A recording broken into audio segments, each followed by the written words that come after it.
आगे देख ले लियो चाहिए भला करे लेके आगे देख ले लियो चाहिए भला करे लेके छौड़ा चुप चुप चुप भैया भैया आगे ये खातिर या वो ही कोचिंग पढ़े लेके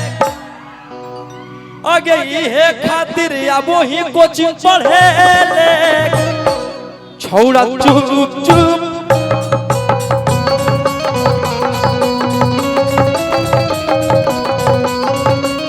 बहुत सारा गाना है अभी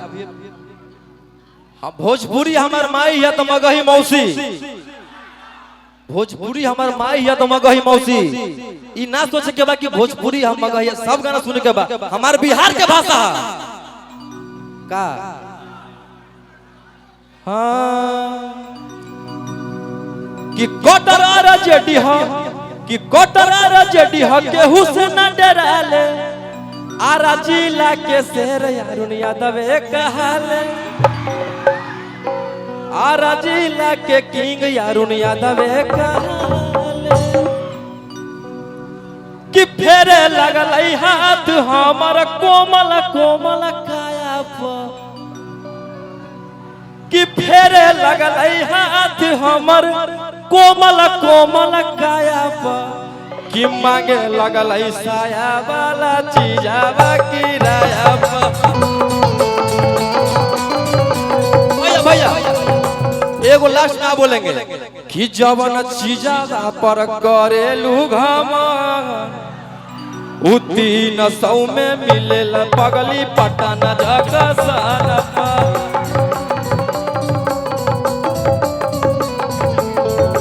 भैया भैया ये अरुण चाचा जी का प्यार है। हम यहाँ पैसा के लिए नहीं आए थे भैया और सबसे बड़ी बात है कि हम यहाँ पहली बार आए हैं और चाचा जी का एक कॉल गया था एक कॉल भाई आपका हाजिर हो गया है। हाँ साइड सॉन्ग और कि एक घूटू पनिया पिलाई दे सुगनिया आगे तबे हमारा टूटा तो पारा तू के सवा हम ले ले हम बे लगे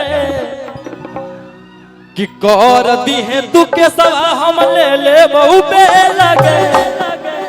और रंगदार कोई सान जे गेलई नहीं जे लगे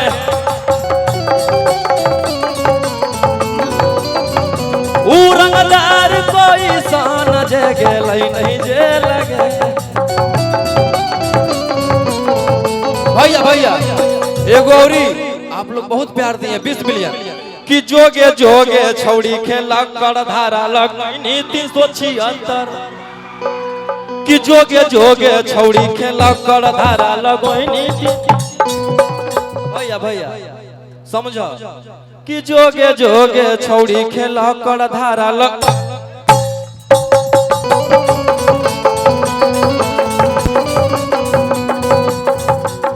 भैया भैया एगो और गाना छूटल बा सारे गामा हम भोजपुरी पे सारे गामा हम भोजपुरी पे हेलो पहले बोले तो हमरा के कि दादा रंगदार हमर बाप रंगदार दादा रंगदार हमर बाप रंगदार अब बेटा के रंगदारी से डरे यूपी सरकार